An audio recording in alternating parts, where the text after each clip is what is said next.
여러분 안녕하세요. 오늘 다시 8월 말 마지막 주 말씀을 전하도록 하겠습니다. 오늘 하나님께서 우리에게 주신 말씀은 사사기 11장입니다. 1절에서 40절까지인데 너무 길어서 1절에서 5절까지만 읽고 40절까지 내용을 가지고 하나님 말씀 전하겠습니다. 잠시 기도드리고 말씀 보겠습니다. 하나님 감사합니다. 어려운 가운데도 늘 저희들 지켜주시고 함께해 주셔서 하나님을 잃지 않고 하나님을 사랑하고 하나님의 말씀을 늘 기다리고 구합니다.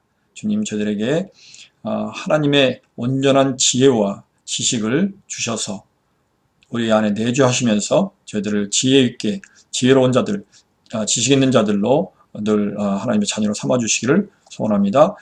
오늘 말씀을 메시지를 듣는 가운데 깊은 깨달음 있게 하시고 성령이 우리 안에 내주하셔서 성령의 깨달음으로 이 말씀을 볼 수 있도록 도와주시고 인도해 주시옵소서. 감사드리며 예수님 이름으로 기도합나이다. 아멘. 말씀 보겠습니다. 사사기 11장 1절입니다. 길르앗 사람 입다는 큰 용산이 기생이 길르앗에게서 낳은 아들이었고 길르앗의 아내도 그의 아들들을 낳았더라. 그 아내의 아들들이 자라매 입다를 쫓아내며 그에게 이르되 너는 다른 여인의 자식이니 우리 아버지의 집에서 기업을 잊지 못하리라 한지라. 이에 입다가 그의 형제들을 피하여 돕당에 거주하매 잡류가 그에게로 모여와서 그와 함께 출입하였더라. 얼마 후 암몬 자손이 이스라엘을 치러 하니라. 암몬 자손이 이스라엘을 치러 할 때에 길르앗 장로들이 입다를 데려오려고 돕당에 가서 여기까지입니다. 여기까지. 이 사사, 여러분 이 사사가 뭡니까? 사사는 저지라고 그러죠. 판관, 옛날 말로 하면 이제 판관이라고 하고 요즘 말로 하면 판사들이라고 얘기를 하죠. 법을 집행하는 판사들. 그래서 이스라엘 이 12지파에는 무려 410년간 이 사사 시대를 지나게 되는데 그 각 시대별로 차례대로 8지파 중에 12명의 사사들이 등장하고 있습니다. 그래서 그들의 그 활동 내용을 이제 기록하고 있는데 참 이 사사기를 읽어보면요, 뭐 대하 드라마 보는 것 같은 그런 느낌을 갖게 됩니다. 이스라엘 민족 가운데 사사들을 세우게 된 그 배경은 2장 그 14절 이후에 보면 아주 재밌게 자세하게 나와 있습니다. 이스라엘 민족이 여호수아의 인도에 따라 하나님께서 약속하신 가나안에 들어가지 않습니까? 가나안에 들어간 이 이스라엘 민족이 여호수아가 죽자 여호수아가 그렇게 하나님만 섬기라고 신신당부했건만 처음에는 좀 잘 준수하는 것 같더니 얼마 안 가서 그만 그 가나안의 그 토속 종교 있지 않습니까? 하나님 그 토속 종교에 유혹돼 가지고 하나님을 떠나고 하게 됩니다. 사사기 2장 10절에 보니까 이스라엘 자손이 여호와의 목전에 악을 행하여 바알들을 섬기며 이 가나안 토속 그 신앙이라는 것이 풍요와 다산을 기원하는 바알신, 아스타롯 뭐 이런 신들이었던 것 같아요. 그러자 어떻게 합니까? 처음에 가나안 땅에 들어갈 때 거기 가나안 족속들을 다 멸하라고 하지 않았습니까? 하나님께서 명령하셨는데 그 명령을 준행하지 못했어요. 다. 그래가지고 결국 다 도말하지 못하고 남은 족속들이 가나안 족속들이 있었습니다. 그때 그러자 이 남은 이 족속들을 하나님께서 강하게 만들어요. 왜? 이스라엘 사람들이 말을 안 듣고 하나님을 떠나면 거꾸로 그들을 강하게 해서 이스라엘 사람들을 괴롭히도록 했다는 겁니다. 그 2장 2절 3절에 보면 이런 얘기가 있어요. 너희는 이 땅의 주인과 언약을 맺지 말며 그들의 제단들을 헐라하였거늘 너희가 내 목소리를 듣지 아니하였으니 어찌하여 그리하였느냐. 그러므로 내가 또 말하기를 내가 그들을 너희 앞에서 쫓아내지 아니하리니 그들이 너희 옆구리에 가시가 될 것이며 그들의 신들이 너희에게 올무가 될 것이라 되리라 하였노라. 이렇게 기록하고 있어요. 자, 이렇게 해서 이스라엘 민족이 가나안 족속들에게 이제 괴로움을 당하지 않습니까? 괴롭힘을. 그러면 어떻게 해요? 또 하나님 앞에 울부짖고 살려달라고 난리짓죠. 예, 애원하죠. 그래서 이제 사사들을 이제 등장시킨 겁니다. 예? 그래서 이스라엘 민족을 다시 구원하고, 예. 이것이 계속 반복됐던 거예요. 12명 사사를 세우시는, 반복해서 세우시는 일이 일어났다는 겁니다. 그 중에 이제 오늘 우리가 읽은 그 입다라고 하는 사사가 출연하게 되고, 등장하게 되고, 뭐 그 이야기가 이제 오늘 본문에 나왔다는 겁니다. 그래서 이 입다의 이야기를 가지고 오늘 한번 그 내용을 한번 살펴보려고 합니다.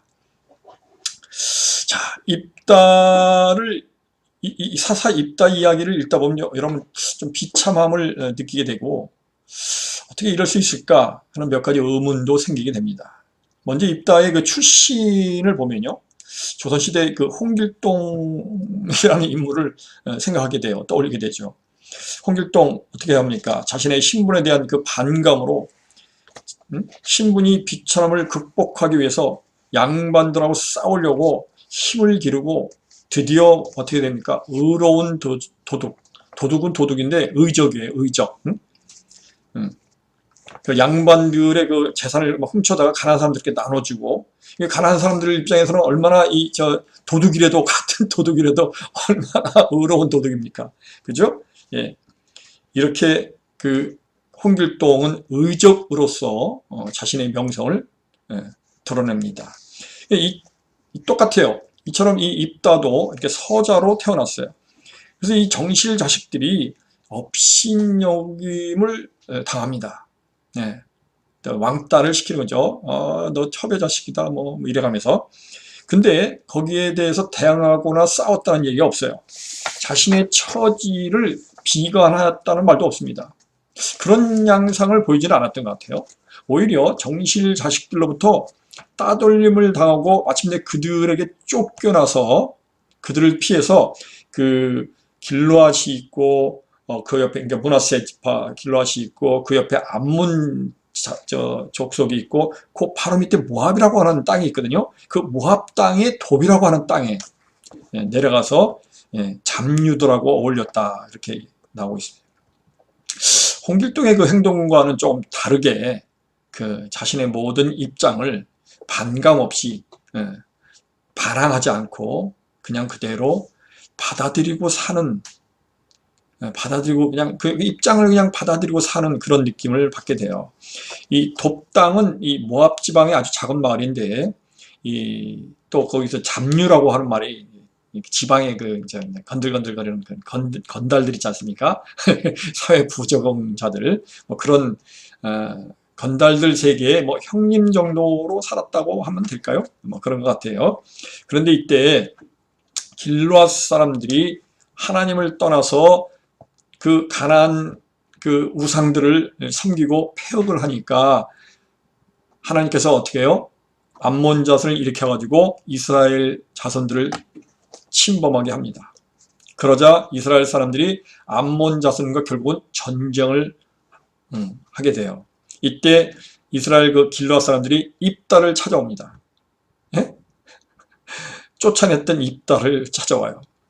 그래서 함께 전쟁에 나가자고 하면서 자신들의 머리와 장관이 되어달라고 요청합니다. 그때 이제 입다가 수락을 해서 전쟁에 출전하게 되죠. 그런데 이때 입다가 하나님께 서원을 해요. 이제 여기서 이제 참 의문을 갖게 하는 참 내용들인데 30절에서 31절을 보면 이렇게 얘기합니다. 암몬 자손과의 싸움으로부터 내가 평안히 돌아올 수 있도록 하나님께서 이 전쟁을 맡아주신다면 내가 돌아올 때 우리 집 대문에서 처음으로 나를 맞으러 나오는 그 사람을 하나님께 제물로 바치겠습니다 했던 거예요. 어허, 제물로 바치겠다. 이거 인신제사 아닙니까? 사람을 죽여서 제물로 바치면 인신제사죠. 예.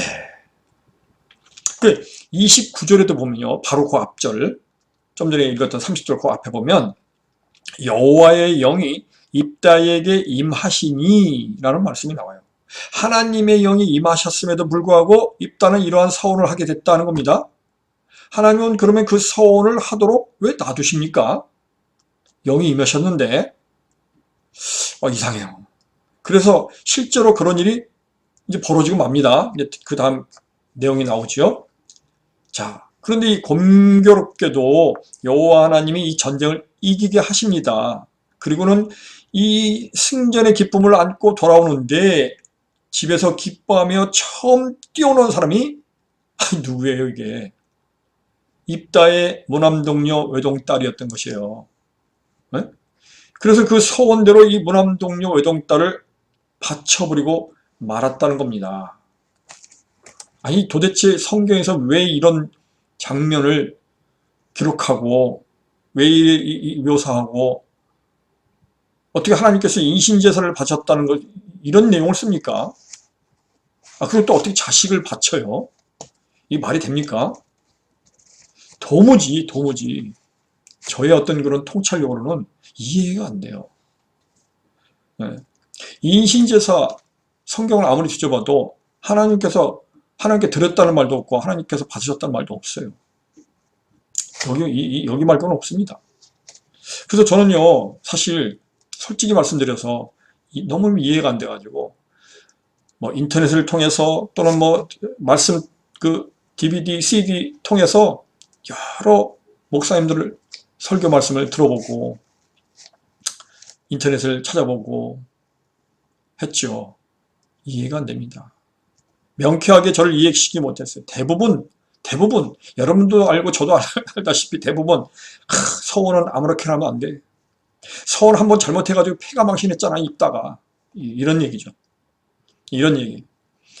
잘못된 서원을 잘못했다고 하는데 자꾸 초점을 두고 설교하는 것들이었어요. 틀린 말씀은 아닌 것 같아요. 맞는 말씀이죠. 그런데 왜 그러면 그런 서원을 하도록 하셨고 하나님의 영이 임했음에도 불구하고 또 그 서원을 또 받으시고 아니 아브라함처럼 이삭을 바치라고 했을 때 그 옆에 대신 재물을 양을 준비하셨잖아요. 그렇게 하면 되지 않습니까? 계속해서 의문이 남는 겁니다. 그런데 제가 그렇게 의문스러워하던 때에 어느 날 저는 한 목사님의 설교를 듣게 됩니다. 그 목사님의 말씀을 듣는 순간에 그래 바로 이거야. 이러니까 성경이 기록했지.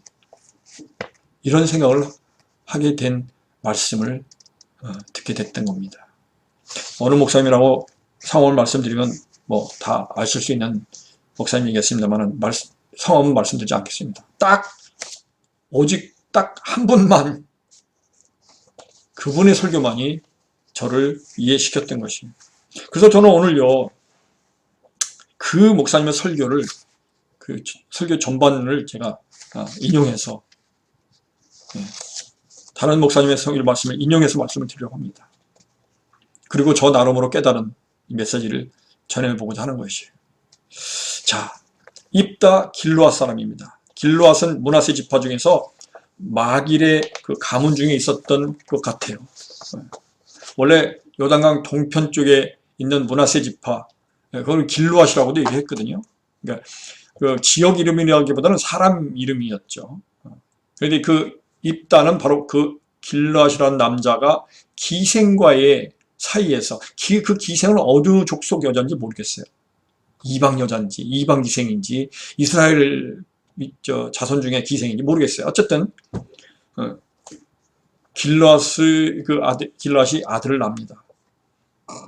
그래서 입다가 출생을 해요. 그러니까 출생부터 기생의 아들이었던 입다는 정실 부인 아들들이 집안에서 쫓아냅니다. 이 말은 자기 출생 자체가 아주 천박했고 낮았다는 것이 아니고 그래서 쫓겨났다는 것이 아니고 그냥 그걸 그대로 받아들인 거예요.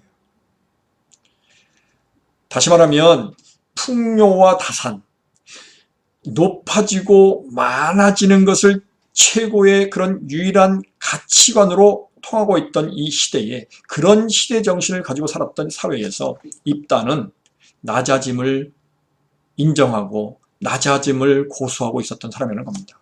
서두에서 말씀드렸지만 입다는 큰 용사라고 하지 않습니까? 그러니까 조선의 그 홍길동처럼 서자로 태어나 서름을 의적 활동으로 한번 뿜어낼 수도 있었을 거예요. 그런데 입다는 그렇게 홍길동처럼 분개함을 품거나 뭐 반감을, 사회에 반감을 가졌다. 글쎄요, 잡류들과 어울렸다니까 사회에 반감도 좀 있긴 했겠죠. 근데 구체적으로 그렇게 나오진 않아요. 그런 사람은 아니었던 것 같아요. 자신의 처지를 그대로 다 받아들였던 것이죠. 여러분, 사사기 6장에서부터 9장에 이르기까지 이 기드온에 대한 이야기가 나옵니다. 사사 기드온. 그 기드온의 이야기가 나오고 또 그 아들 아비멜렉에 대한 이야기가 기록되어 있는데, 그 기드온의 아들은 그 아비멜렉이, 그 아비멜렉 어땠습니까? 왕이 될 만한 그릇이었습니까? 또 용사도 아니었지 않습니까? 그런데 자기 형제 68명을 다 죽입니다. 그리고 자기가 왕 노릇해요. 전횡을 휘두르는 겁니다. 아버지의 그 후광을 뒤에 얻고. 이게 보통 사람들의 태도죠. 이게 보통 사람들이에요. 용사도 아닌데. 근데 보세요. 입다는 큰 용사인데도 불구하고 한 손에 그 정실 자식들, 자기 쫓아낸 정실들 그냥 다 없애버릴 수 있었잖아요. 그러나 하나님이 허락하신 그 가나안 복지에도 머무를 수 없다는 자기의 그런 의식을 가지고 집을 나가서 이방 땅 돕에 가서 살았다는 겁니다. 예. 그리고 이 돕 땅에 머물러 그런 잡류들과 몰려 살았던 것이죠.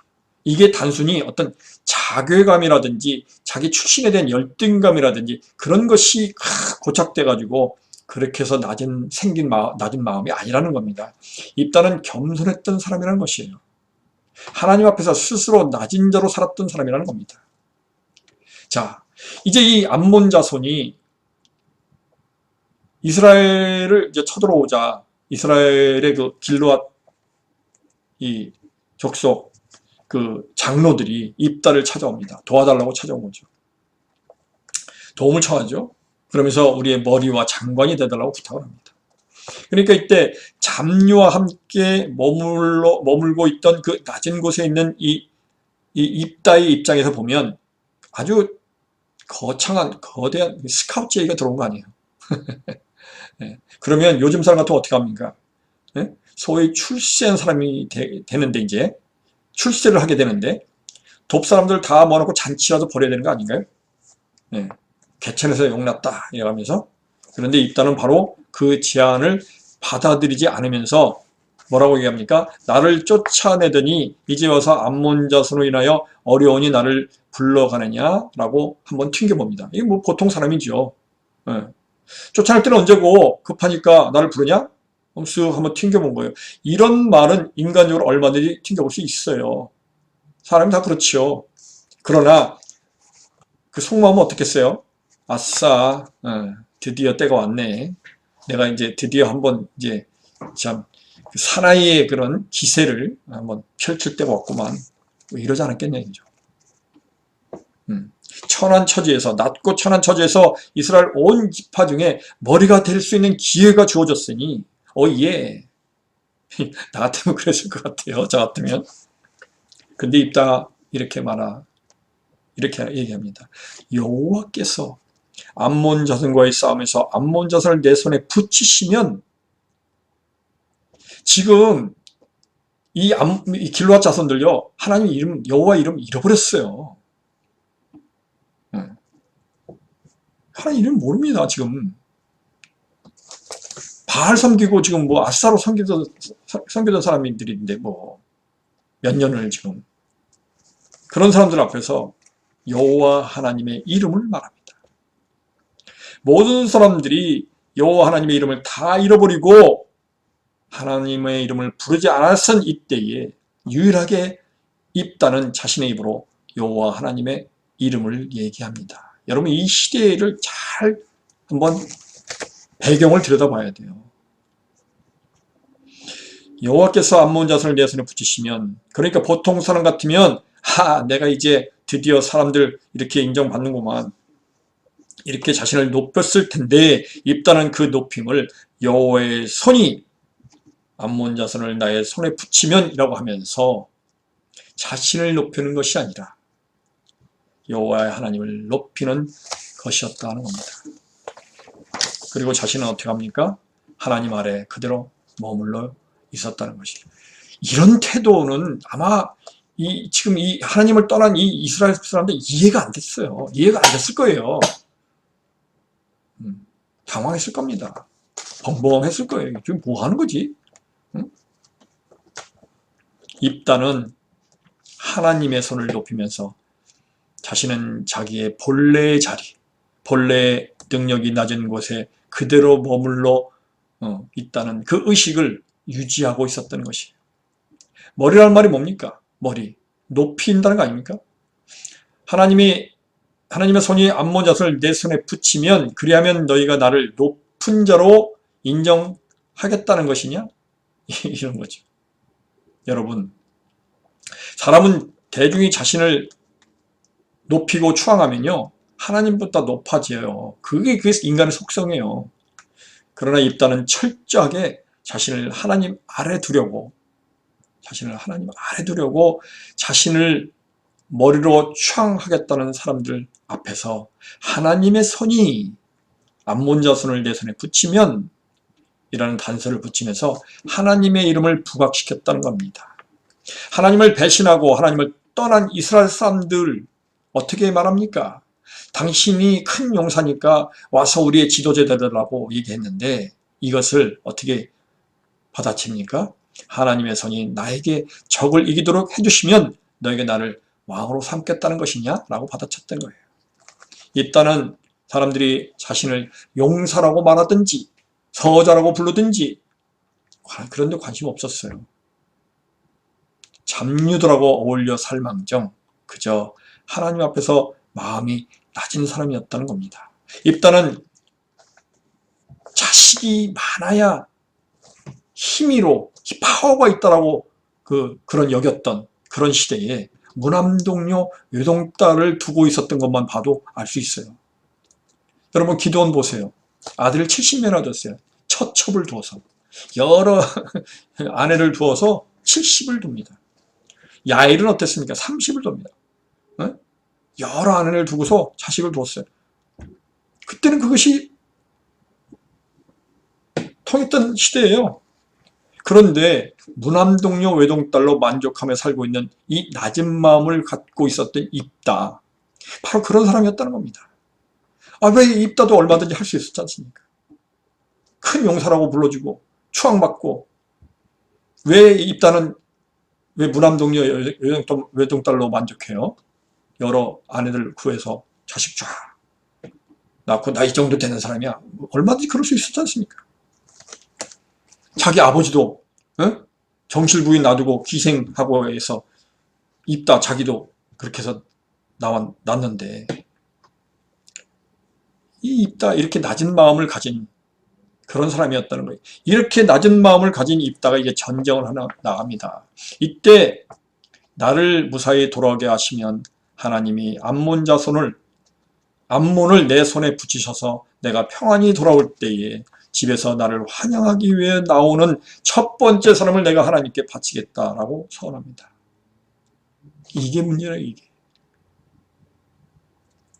이때 뭐 어떻게 됩니까? 이 무남동료 외동딸이 나오지 않습니까? 바로 이 대목이 지금 우리가 이해하기가 힘든 거 아니겠어요? 서원을 잘못한 거 아니냐, 실수한 거 아니냐, 그러니 우리는 이 교훈 삼아서 서원 함부로 하지 말자, 뭐 이렇게 해석하고 있는 거 아닙니까? 그런데 보세요.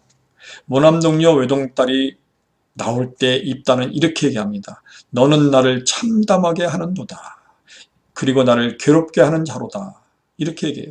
참담하게 하는 자로다 라는 말은 나를 낮아지게 하는 자로다. 이런 말입니다. 어쩌면요. 입다는 자기 딸을 어쩌면이 아니죠. 아버지가 딸을 모르겠습니까? 제일 잘 알지. 자기가 전쟁에서 이겨서 기쁨에 돌아오면 제일 기뻐할 사람이 누구겠어요? 자기 딸, 아내 아니면 딸이지. 그걸 몰랐겠냐고요. 딸이 그렇게 나올 거라는 걸 예상했던 거예요. 그래서 딸이 그렇게 나와서 기뻐할 거를 예상한 입다는 자신을 낮추기 위해서, 그 기쁨을 주기 위해서, 이렇게 얘기하면 제가 좀 냉혈인 거 아닙니까? 저는 그렇게 봅니다.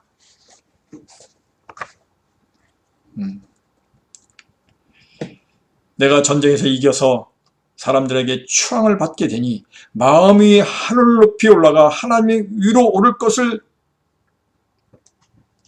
분명히 알고, 내가 나를 낮아지게 하는구나, 내가 나를 낮아지게 하는구나,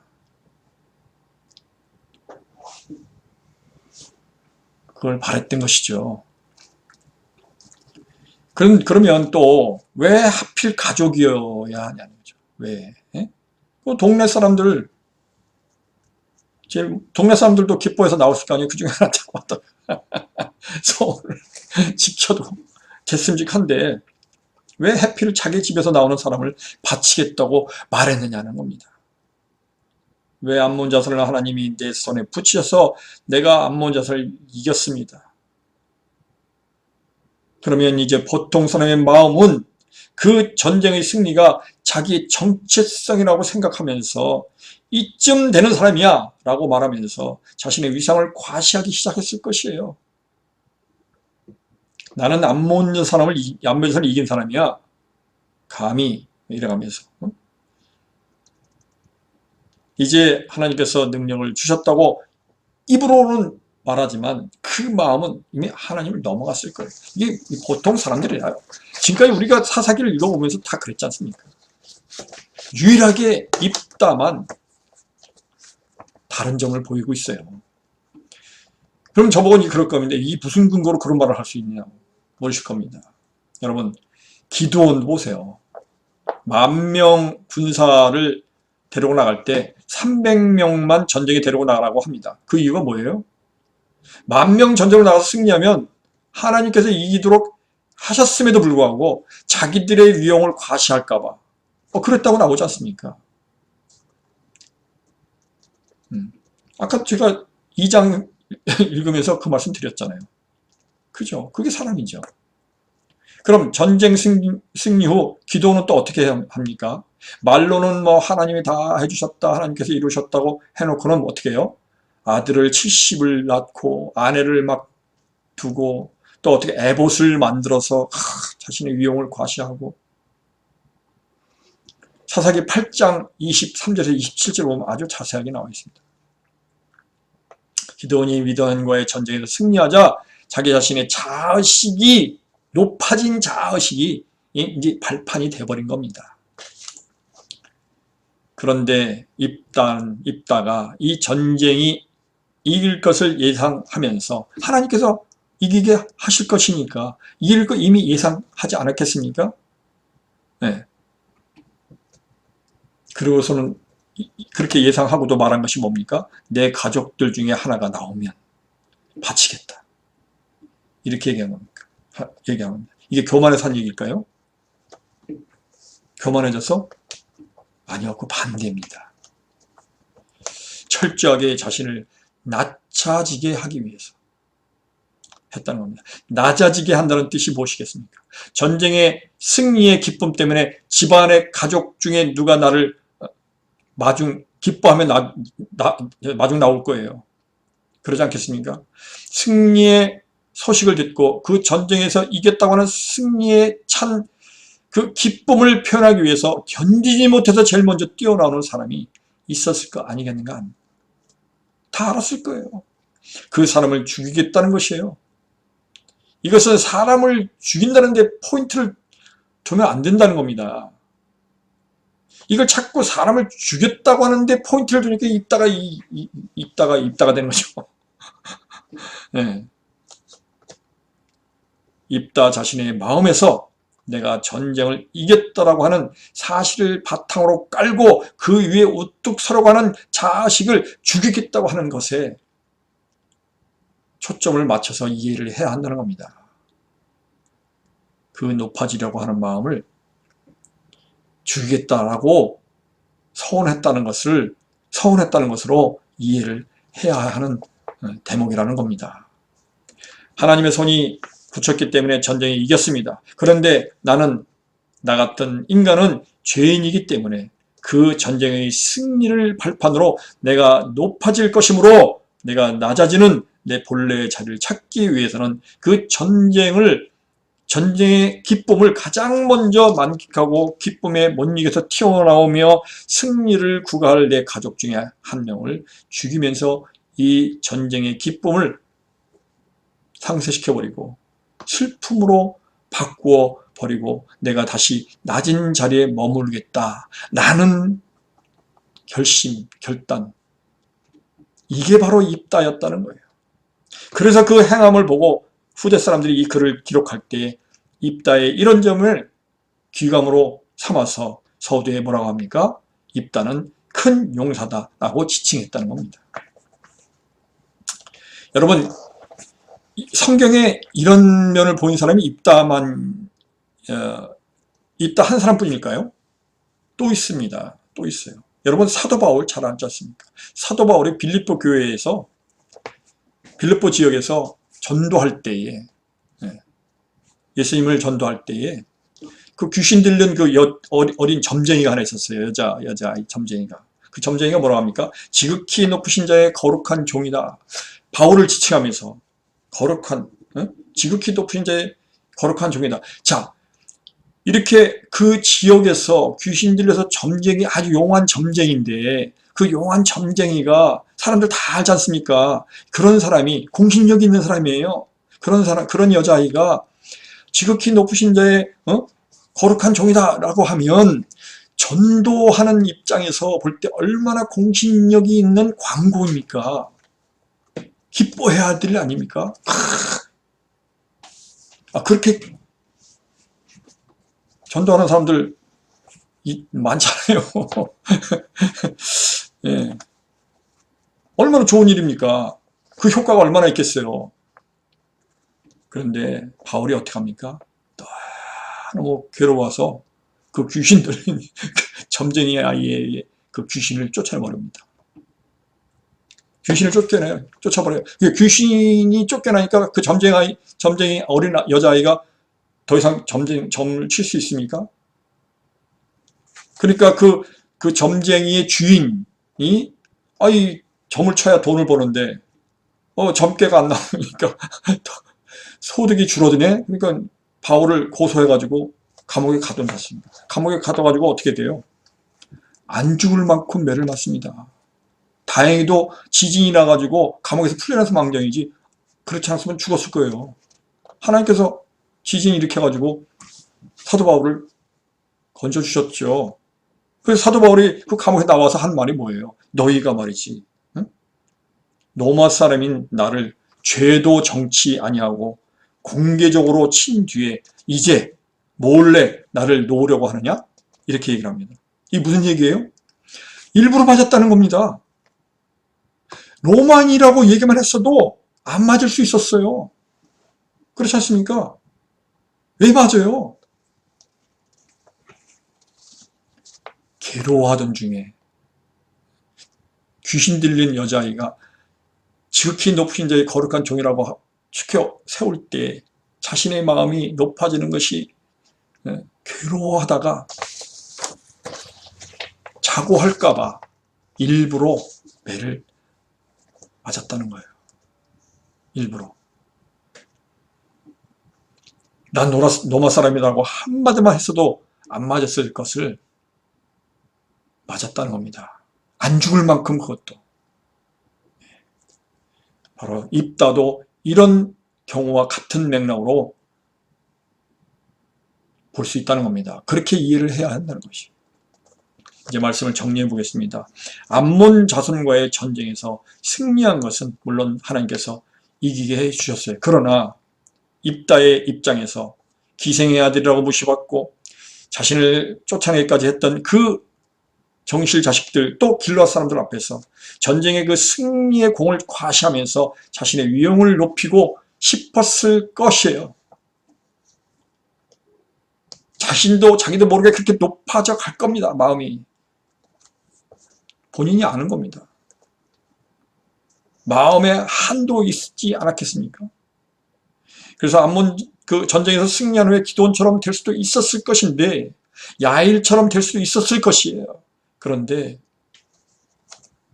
그런 길이 열렸으니까 마음이 높아지고 교만해질 수 있었지 않습니까? 그러나 입다는 어떻게 했습니까? 하나님 앞에서 자신을 죽이는 겁니다. 낮은 자세로. 하나님 앞에 높아지는 것이 너무너무 싫었던 거예요. 여러분, 인신제사, 입다의 서원으로 인해서 인신제사가 이루어졌는데, 인신제사를 왜 하나님께서 받으셨는지 이 대목에 대해서는 저도 모르겠습니다. 솔직히 제가 천국 가면 반드시 하나님께 여쭤보려고 합니다. 그러나 이 말을요, 신앙적으로 환원시켜야 돼요. 액면 그대로 받아들일 것이 아니라 신앙적으로 환원시켜야 돼요. 아브라함이 이삭을, 아까도 말씀드렸지만 이삭을 바치라고 했을 때 반항 한번 안 하고 이삭을 데리고 모리아산으로 죽이로 데려가 올라가는 거예요. 죽이로. 네.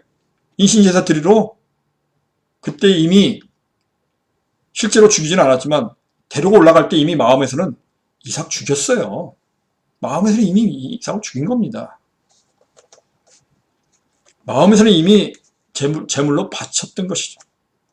이런 사건으로, 이런 것과 같은 사건으로 봐야 한다는 것이죠. 히브리서 11장 32절에 보면 이제 이 입다 얘기가 다시 나옵니다. 믿음의 반열에 선 사람들의 얘기를 쭉 해요. 그때 인신제사를 드렸던 이 입다의 이름이 거명이 됩니다. 믿음의 반열에 포함시켰던 것이요. 이것도 바울이 실수로 기록했을까요? 결국 이 기록, 이 말씀, 이런 대목을 다 기록한 이유는 믿음을 보는 겁니다. 바로 히브리서 11장 30절에서 믿음의 반열을 얘기했던 것처럼 그런 믿음을 보는 것이에요. 입다의 그런 믿음을 얘기하는 겁니다. 자, 이제까지 우리가 살아오면서 내가 높아질 수 있는 모든 발판을 마음에서 죽여버리는 것이 믿음이라는 겁니다. 마음에서 죽여야 돼요. 우리 얼마나 잘할 것이 많습니까? 우리 얼마나 하나님보다 높아졌던 때가 많았습니까? 이쯤 되면 하나님 안 계셔도 뭐 살만한데, 솔직히 그랬던 적 없었습니까? 저만 그랬을 때? 저만 그랬나 보네요. 전 그런 적 많아요. 솔직히. 바로 이것이 바로 입다의 믿음이었고, 이 믿음을 요구하는 겁니다. 이런 믿음을 가져야 한다는 것이에요. 자, 그러면 이제 우리도 높아지지 않으려고 우리 자식을 죽여야 될까요? 그럴 수 있겠습니까? 그럴 수 없습니다. 또 하나님께서는 그렇게 원하지도 않습니다. 하라고도 안 합니다. 그래서 주님의 십자가가 있는 거 아니겠습니까? 주님께서 십자가에서 그걸 다 대신 하신 거 아니겠습니까? 하나님보다 더 내 마음에서 살아가는 모든 것들, 그래서 내가 높아지는 것들, 십자가로 죽이고 나의 본래 자리, 죄인의 자리, 바닥의 자리에 머물러 있는 것이 바로 신앙이다 하는 것을 입다가 말해주고 있는 것입니다. 여러분, 입다가 그 입다의 그 이후에 딸을 죽이고 난 이후의 삶이 살아있는 삶이겠습니까? 아마도 사는 게 아니었을 것이에요. 살았으나 죽은 사람입니다. 그렇지 않았겠습니까? 바로 이런 믿음, 이런 참 믿음, 이런 참 신앙을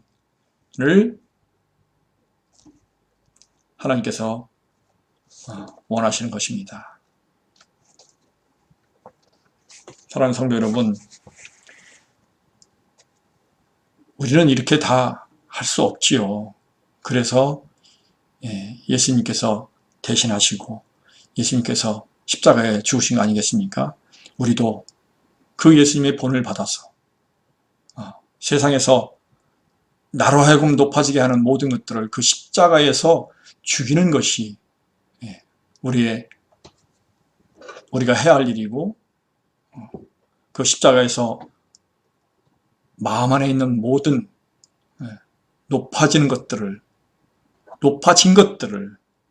죽이는 저와 여러분이 되시기를 주님의 이름으로 축원합니다. 기도하겠습니다. 사랑과 은혜가 많으신 하나님, 정말 이 사사 입다에 대해서 우리가 많은 오해를 했었고, 사사 입다가 자식을 죽이는 서원을 한 것에 대해서 많은 질타를 하게 되고 질타를 받는 모습을 보았습니다. 주님, 저희들의 무지함을 용서하시고 입다만큼 정말 하나님을 온전히 사랑하고 하나님을 믿고 하나님을 신앙했던 그런 그런 자였던 것을 오늘을 비로소 깨닫게 됩니다.